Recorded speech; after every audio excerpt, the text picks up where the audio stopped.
You know what I've been thinking about lately?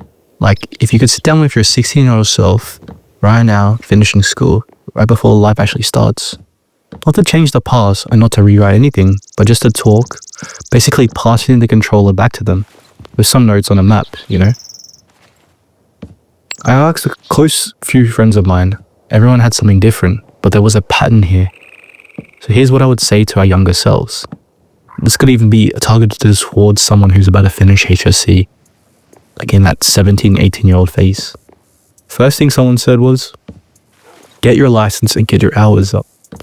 Not because of it's some coming of age milestone, but because you're able to move how you want and when you want. That freedom shapes your whole early adulthood in ways you wouldn't even notice until later. Just this simple thing got me ability to work different jobs, other stuff like that. And in Australia, it is difficult, especially when you're older, because you have to do 150 hours just to be able to attempt to do the provisional license test. So when you're older, you have more priorities, more things in your way that get away in your life.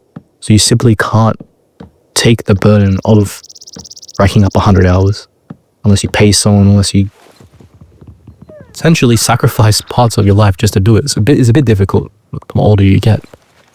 Another person said was, get a job earlier. Not to grind money like crazy, but to learn how to show up, and how to deal with people, and how to be stable. Working teaches you more than school ever will about who you are and when the pressure hits. I think this relates to the idea that school gives you this constant schedule, constant pressure of show up, you do this, you go home. And as soon as school finishes, you don't get that anymore unless you force it on yourself or you work a job like that. And I think that's pretty important. Another person said something pretty personal, and I felt this one really heavily.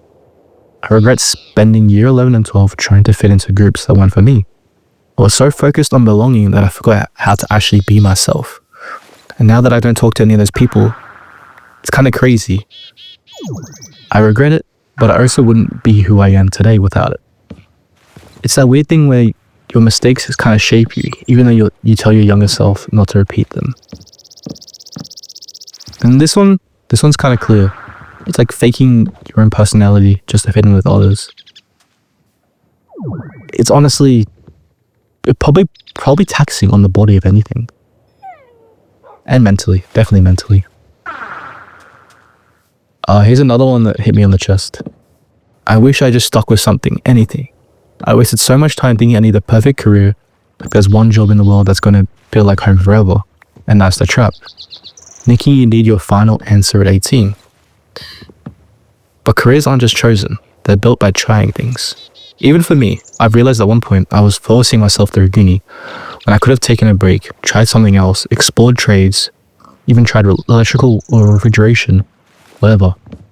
Sometimes the break isn't running away. Sometimes they're just figuring out where to go. Someone else said something a lot of people feel, but don't say. I regret not trying to get a girlfriend in high school. I feel like that's the most classic answer. Not because high school relationships are meant to last, but because it's harder to meet people when you get older. Not in a sad kind of way, but just in a life is busy kind of way now. But we also agreed that just don't force it. Talk a bit more and learn how to be around people and learn how to open up. And that circle shapes you. This ties into something another friend said. I think actually before I forward on, is you got to put yourself out there in a way. Like, you can't just meet people but you work your 9 to 5 and go home. You only meet people at work. You can date someone at work, for sure.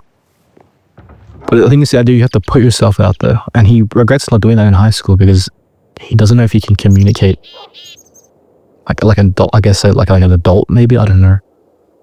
But I guess if you've experienced those experiences in high school, it would have shaped your way of how you respond to now. For example, I think, me personally, a hobby is so important because you will meet people there. Trying random things in your spare time. Like, you have 2 days off a week. I know that's not a lot of time. Like, you need to do laundry, you need to cook, you need to do this, you need to do that. But even if you can spend 1 hour doing something every week, you might meet someone that is kind of forcing in a way. But for example, bouldering is a sport where I met a lot of people. Not that I'm saying I'm dating anyone, but it's just like just meeting people and making friends. That was a way I did make friends, like some more relationships, like friend wise. Just because you're both interested in the same thing, and then you could talk to someone like, oh, I don't know how to do this problem. That's very certain kind of way to talk about it, but I think that's another way you could meet people. I'm not sure. I'm not really. I'm not a people expert, but I think the idea is that you gotta try more stuff and not force yourself into a box. Are you following on? That ties into something else another friend said that I think is real. Be more selective. Like, be more selective with the people around you. You don't need a huge group. You just need the right people who actually want you to see you win. The right people that actually make you feel easier about life and just being there. That's a really, really important one. Not having fake people who push you down, make fun of you, people who lift you up. This could even be in a sense like having friends that are career driven, so then you feel career driven, or if you want to be in a business, surround yourself with people that are making business or in a business. It's the simple things. It is hard to find those people, but when you do, it pushes you, because you don't want to be in a group of someone who's just like, don't be rude, but drinking every day after work for 10 hours straight to be blacked out drunk, because that's gonna affect you, and you probably will do the same. I don't know. Another friend said, I wish I was less stubborn, less reckless, and I wish I didn't act for others, letting myself grow emotionally instead of performing all the time. And the thing is, you only learn emotional maturity by living, but you can't plant the seeds earlier. This is quite a beautiful sentence. The idea that they have to perform instead of letting themselves be themselves. This brings me back to the persona, the idea of like having a persona in a friend group, like just pushing and pretending that you have to be someone that you're not. I think social media does affect us a lot, actually, because a lot of people post about themselves, this and that, and showing off their brand new cars, or showing off their holidays and that. And it kind of makes you want to perform because everyone else is performing. You don't have to. You can if you want, but you don't have to. Another person came in with a really completely different angle. This one I wouldn't say I agree with, but I understand what they're saying. If I could talk to my younger self, I'll tell them that higher education isn't the only path. I'm going to reword what he said, because he said, don't do higher education. I'm not going to say that. I'll tell them that higher education isn't the only path. Being book smart is not the same as being life smart. Very true. Learning how money works, learning how the world works, and learning how to be practical. Because the world is changing. The old script doesn't fit our generation anymore. I agree with that. I think the old script of finish high school, go to university, get a 9 to 5, and then retire doesn't work anymore. It can work, but it doesn't work for everyone. I think now they're pushing the idea of trades because AI is taking a lot of jobs, and entry-level jobs don't exist anymore, which is kind of the jobs you need to start your career. I made a couple of videos in the past about that, but I think I understand what they mean. Is that I wouldn't say they regret doing higher education, but it's not the only pathway you can take. They wish they did more stuff or tried more stuff, you know? I think your risk factor changes the older you get, and you don't have the ability to do more risk. So like, what I mean by that is risk factor, like go to uni, finish, and then you could probably change after that, or do 1 year, don't enjoy it, go to a trade, 1 year, don't enjoy it, start a business. The older you get, you can't do that. Like, you don't want to be an apprentice at 27 because you have a family or something to look after, just simply because the pay is not good enough. But it's very true, the idea that the world is changing is scary. I don't know if my career will exist in the next 10 years. Who knows? This one's about me, actually. Finally, here's the one I'll have to say about myself. something really important about me is I can't live in the moment. So if this even affects me now. I wish I could go back and tell younger me to stop worrying about the future so much. It's okay to have a plan, but don't miss your actual life because you're too young trying to prepare for it. Spend more time with people, have slow days, laugh more, and stand outside when the sunset hits and just exist for more. You won't remember the GPA and you will remember the moments. Balance the grind, chase your goals, but don't run yourself into the ground. This is a very, very conflicting thing in my mind because, for example, I'm 17, I graduated high school. First thing I did was get a job. That's pretty normal for a lot of people. But it's not normal to work fucking 70 hours as a 17-year-old. I did that because I truly believed that I didn't work enough in high school.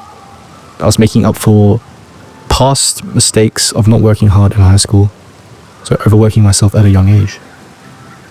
I actually crashed my car because I overworked my body and couldn't sleep. Very, very horrible moment. One, because I worked so hard to save for finances just to lose it with that car crash. Basically paying for a new car and everything else. And I remember that moment really importantly because it changed the shift. I could have been not here, but at least I had money, right? I don't know. But the idea is that I need to balance the grind. Chase the goals, right? But don't run yourself into the ground like I did. Money is important, but health pays for everything. Other thing is, don't ignore your super. Very important thing, don't ignore your super. That first job, for reference, I was getting paid about $30 an hour at 17. Really good wage, especially for someone who just finished high school, about to start university. Good safety net to build up before entering university. I neglected my super at that age because I let the company choose my super. It was a pretty shit super. I was actually losing money. Normally it's meant to be like a stable up curve. It was, but the dips were too much that it wasn't. I probably lost money, honestly. Yeah, and also not taking the fact of the co-contribution. Very important, especially for people in Australia. If you don't know what a super is, it's basically a retirement fund. If you put $1,000 into your super, the government will give you a co-contribution of $500. That's something I didn't do until a couple years later. So technically, in theory, I missed out on a free $1,000. Do I regret that? Yes. Did I learn from it? Yes. But at the end of the day, nobody has this thing figured out. You're not supposed to be at 16 or 18 or even now. You just try, you learn, and you live. That's the whole thing. And that's so true. Thank you for listening to my video. If you guys have any similar responses, or if you want to answer that question in the description below, please do. I will read it. You can even share what you would tell someone else that's 18 or 17, just graduating high school. Let them know in the comments down below. I'm sure they would love to know as they start their adult life. But yeah, thank you for watching my video. Peace.